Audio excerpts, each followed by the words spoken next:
یہ جذبہ، اس کو کہتے ہیں ایمان، کہ ایمان والے وہ ہیں جو اللہ سے ٹوٹ ٹوٹ کر محبت کرتے ہیں اور پھر کوئی بھی چیز رب کے نام پر قربان کرنے سے پیچھے نہیں ہٹتے۔ ہر صحابی نے جذبہ پیش کیا، ہر صحابی نے قربانی پیش کی، لیکن کچھ صحابہ ایسے ہیں کہ جن کی قربانیاں رنگ لگا گئیں، وہ رہتی دنیا تک اپنا نام چھوڑ گئی، اور انہی قربانیوں میں سے قربانی حضرت سیدنا امیر حمزہ رضی اللہ تعالی عنہ کی ہے، جو کہ میرے آقا کے پیارے چچا بھی ہیں اور ڈبل رشتہ ہے مصطفیٰ سے حضرت امیر حمزہ کا۔ شاید یہ بات یا یہ موضوع اس سے پہلے بہت کم بیان کیا گیا ہو، لیکن میں نے بڑا سوچا کہ بھائی اس ماہ مقدس کے اندر چونکہ امیر حمزہ کی شہادت ہے تو لازماً ان کے حوالے سے بات ہونی چاہیے، اور یہ اس لیے نہیں کہ شاید میرا کوئی اور مقصد ہے، صرف اس لیے کہ اللہ بروز محشر ان شہیدوں کے صدقے میں ہماری بھی بخشش اور مغفرت فرما دے، کیونکہ ہمارے اعمال تو اس قابل نہیں کہ ہم اللہ کی بارگاہ میں کچھ عرض کر سکیں۔ ہو سکتا ہے ان لوگوں کی محبت رنگ لگا جائے اور ہماری بگڑی بن جائے۔ فقط اس عقیدے اور ایمان سے آپ احباب کے سامنے چند گزارشات پیش کرنی ہیں۔ حضرت امیر حمزہ رضی اللہ تعالیٰ عنہ میرے آقا کے سکے چچا جان، آپ کا ڈبل رشتہ میرے مصطفیٰ سے ہے، آپ چچا بھی ہیں حضور کے اور رضائی بھائی بھی ہیں، یعنی کہ حضرت سویبہ کا جو کہ ابو لہب کی لونڈی تھی، تھوڑا سا بنیادی طور پر اس بات کو آپ سمجھیں، ان کا دودھ حضرت امیر حمزہ نے بھی پیا اور میرے مصطفیٰ نے بھی پیا، تو رضائی بھائی بھی اس رشتے سے ہو گئے۔ اور حضرت امیر حمزہ کی والدہ یعنی عبد المطلب کی زوجہ اور حضور کی والدہ سیدہ آمنہ آپس میں سگی بہنیں ہیں، سگی بہنیں، شاید یہ رشتہ آپ نے پہلے نہ سنا ہو، آج سن لیں، یہ سگی بہنیں ہیں۔ تو امیر حمزہ حضور کے چچا بھی ہوئے،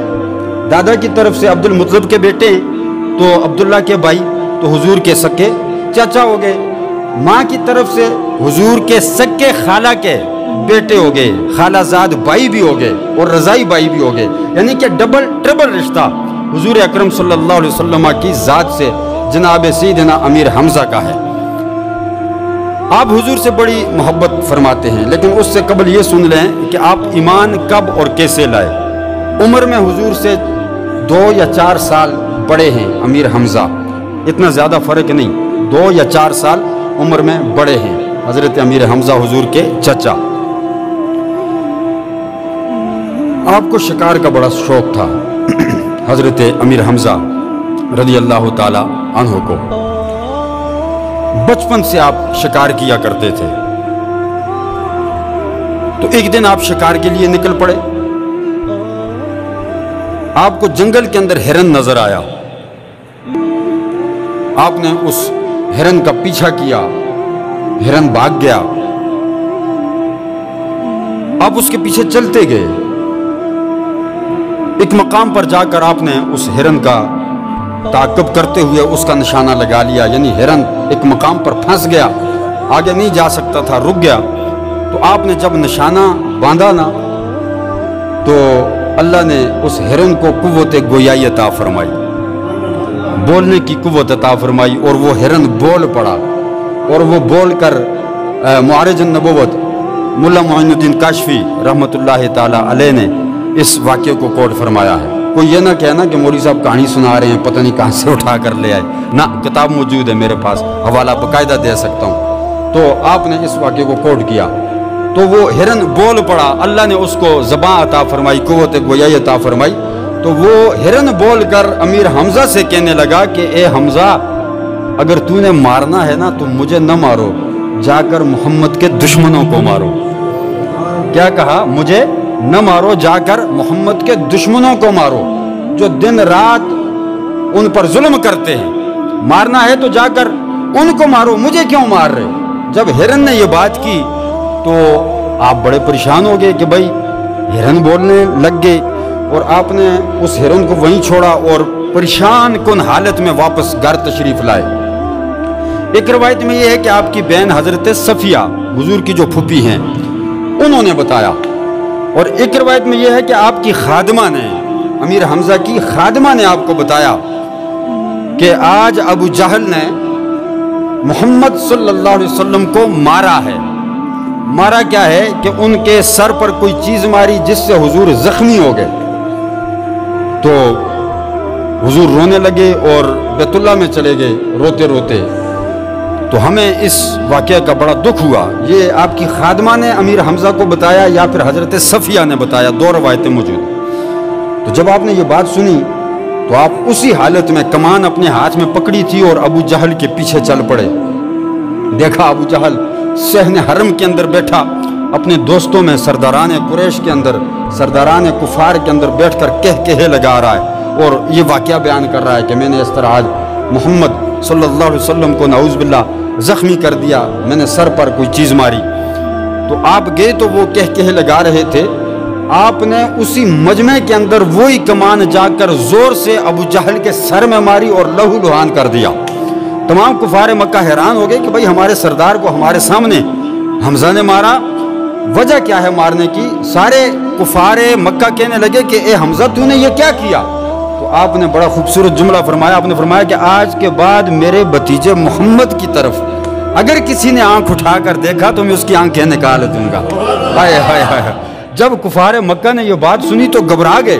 لرزہ طاری ہو گیا، کیونکہ امیر حمزہ کوئی عام آدمی نہیں تھا بھائی، بڑی بہادری تھی آپ کی، بڑا چرچا تھا مکے کے اندر۔ کفار مکہ آپ کے نام سے لرزتے تھے، کانپتے تھے۔ جب انہوں نے دیکھا کہ امیر حمزہ بھی محمد کی طرف ہو گیا تو وہ کانپنے لگے، ابو جہل کے جسم پر بھی کپ کپی طاری ہو گئی، کہنے لگے کہ اے حمزہ یہ تو کیا کہہ رہا ہے؟ آپ نے فرمایا کہ میں آج کے بعد اپنے بھتیجے کے ساتھ ہوں، وہ جو کرے گا میں اس کے ساتھ ہوں، کوئی بھی تم میں سے اگر اس کو تکلیف پہنچائے گا تو اس کی میں گردن تن سے جدا کر دوں گا۔ یہ واقعہ پیش آنے کے بعد آپ واپس گئے حضور کی بارگاہ میں، حضور حرم کے اندر موجود ہیں، جا کر حضور کو سینے سے لگایا اور کہنے لگے بھتیجے خوش ہو جا، میں تیرا بدلہ لے کر آ گیا ہوں، میں نے ابو جہل کے سر کو پھاڑ دیا ہے۔ تو حضور نے اب دیدہ آنکھوں سے اپنے چچا کی طرف دیکھا اور دیکھ کر فرمایا چچا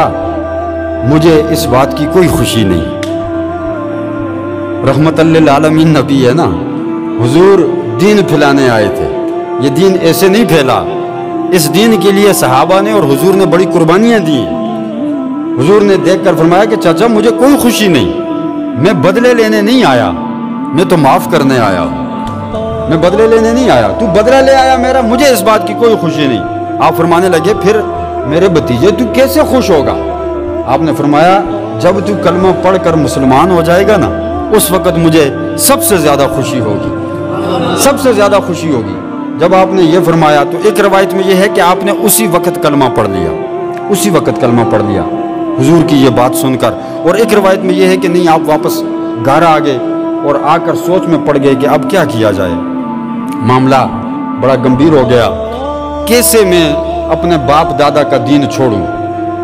اسی سوچ میں تھے، بستر پر لیٹے، رات کو نیند نہیں آ رہی، کشمکش میں مبتلا ہیں، اٹھے اور اٹھ کر حرم کے اندر چلے گئے،